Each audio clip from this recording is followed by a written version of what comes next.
What you doing? I'm the AC, and this is Otaku News Reviews. I will be talking about the brand new Shonen Jump series, Tenmaku Cinema, Scene 1, the first movie. This story is by Yuto Tsukuda, and with art by Shun, Saeki.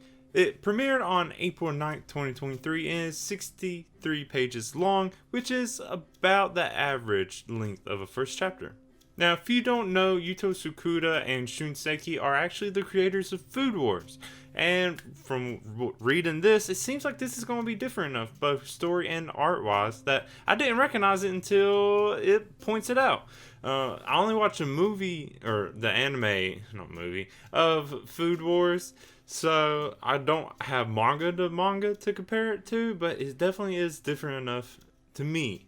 So, there are big expectations, though, the fact that these are the same creators of Food Wars. The main character of this manga is named Hajime Shinichi. He's a third-year junior high student, 14 years old. Apparently, he was extremely sick as a child and got to see experiences and stuff like that through movies, so now he's obsessed with them. He's part of a research movie club, and his way of ranking or judging movies is very maybe obsessive, and I don't know, we don't see him very critical of him. He takes very minuscule points, like 2 to point something of points away, and yet he gives hundreds of millions of points. Very, I don't even know, you can call it bias. There's not much way to tell if would be considered a bad film to him, because at least in this chapter we don't get to see what he would consider a bad film. He does make a point that it's not his job, or really many people, or at least young people's jobs, to make movies. He just wants to enjoy watching the movies. That's all. That's the only part he wants with it. So we get to see, like, while he is writing on the board, answering a problem, we see like finger indents on his arm, and the arm is like saying stuff about giving him the arm and whatever. And I thought the title page, where you see the ghost or whatever grabbing him, would be something we'll see in the future, like this would build up to that moment. But no, apparently that title page was the night before. So he's able to ignore this ghost, but when he finally gets fed up with it and responds, it shows itself. And apparently this ghost is Takehiko Tenmaku. Hey, Tenmaku, the name of the title. Even though the title is Tenmaku Cinema, don't really get to see that any cinema belongs to Tenmaku, but I guess we'll maybe see more of that later. There might be more backstory than what this first chapter gives. But yeah, apparently this is a scriptwriter, but died.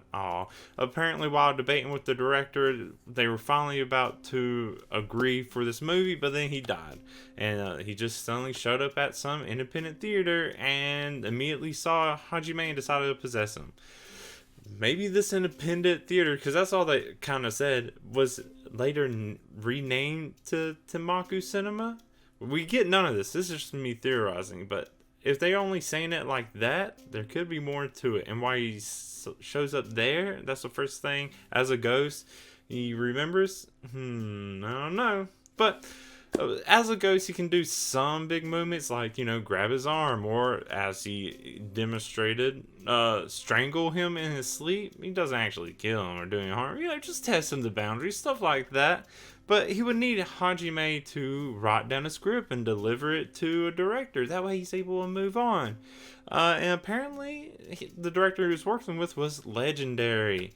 And apparently, Takehiko was only an 18-year-old third-year high school student, which makes Hajime doubt any of this is actually real.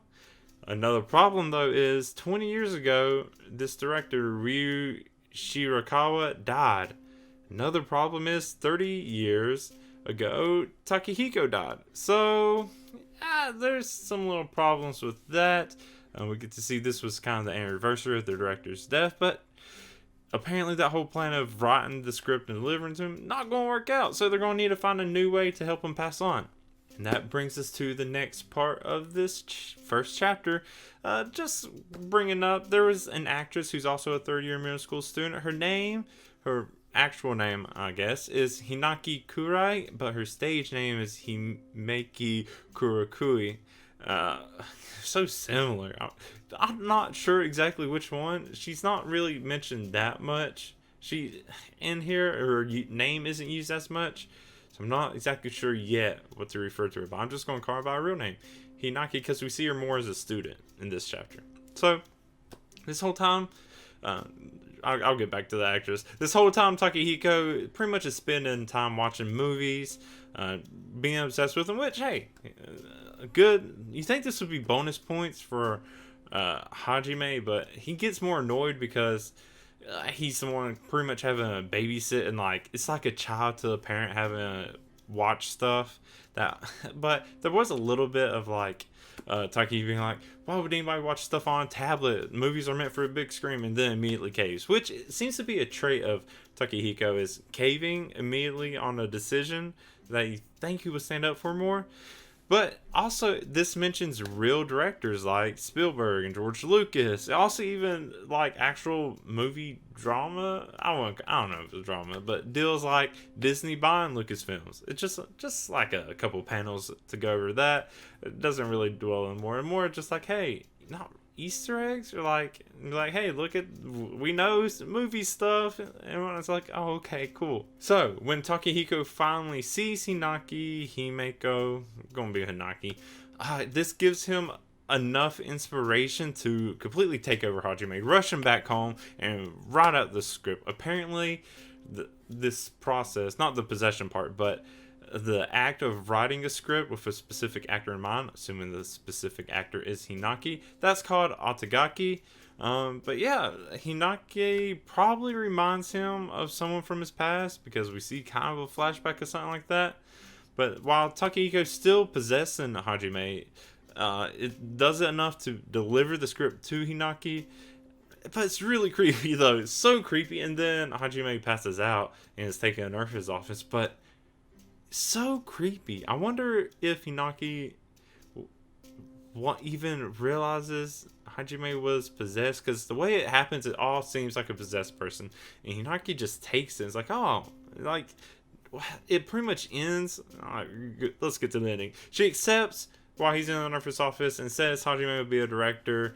All this time, Takehiko's sleeping, probably because using up a lot of spiritual power to possess. But going back, Hinaki really just like goes with it, and like they don't talk yet. I assume that's what the second chapter is going to be more about, because she has to run off to be actress and stuff and other stuff. I'm assuming a lot more talking about what just happened is going to happen in the second chapter, but I wonder what's going through Hinaki's mind at this point. It's such a random thing. And it's probably going to be typical like rom-com-esque tropes where this whole time Hinaki actually noticed and knew of Hajime too, and blah blah blah, because of his movie obsession. Everyone knew it. She probably had an interest in him already, because that's always what happens in stuff like this.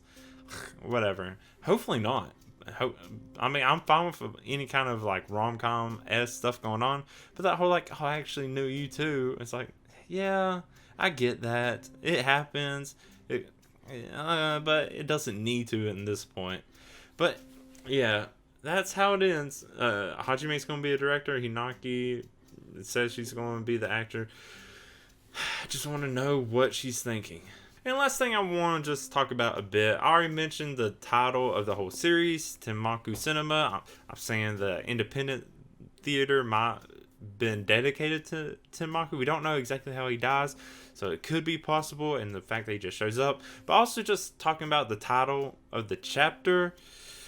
I don't know if this is really good enough to call the first chapter. Or the first movie. But I'm assuming it's referring to the script that Takehiko wrote at the end, but we don't even get to see anything about it. Or it could refer to the film Takehiko was working on, which was called Fury, and that was his first movie, but this could be Hajime's first movie. It could just also still be Fury.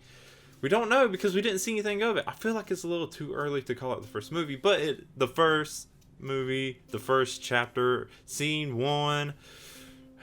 I don't know.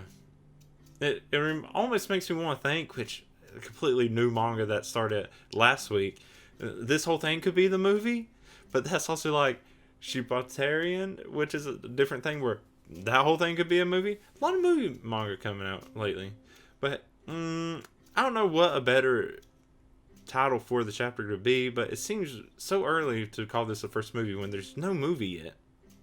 Scene 1, sure. Movie 1, but I don't know. It's not a whole movie, so I guess scene 1 for each thing's gonna be something. I don't know. Let me know what you think though. Your thoughts on the whole chapter, what you think Hinaki's thinking, what you think Takiko's past was. Hajime's there doing stuff so far. Nothing too interesting with the main protagonist yet, which seems to be a case with stuff like this. So I guess we'll have to see what that is all about. I guess we'll see the struggle since he's more on the just want to enjoy watching. He's not really done any of the making part, which people told him he should do. I mean, he always turned down. So I guess that would be the story and the struggle in the beginning of seeing what he's going to do with that. He's probably going to get really good at it, or I mean, he's most likely going to suck at it at the really beginning. But then he's probably something's going to happen. It's going to be really good. We'll have to see. Let me know what you think, what your predictions are. Hey, first scene, first chapter, a lot of potential, a lot of expectations. It's the creator of Food Wars. I'm where we're going to get. I'm excited for it though. So yeah, let's talk about it. You can do that in the comments. You can follow me on social media, theacstories. You can also email me at theacstories@gmail.com. Or hey, join my Discord, small community. Links to all this stuff in the description. Easy to find. But if you like what I have to say, go ahead and give it a like. If you want to easily keep up, go ahead and subscribe. But that's all I have to say about this very first chapter of Tenmaku Cinema. I'm the AC. Thank you so much. Bye.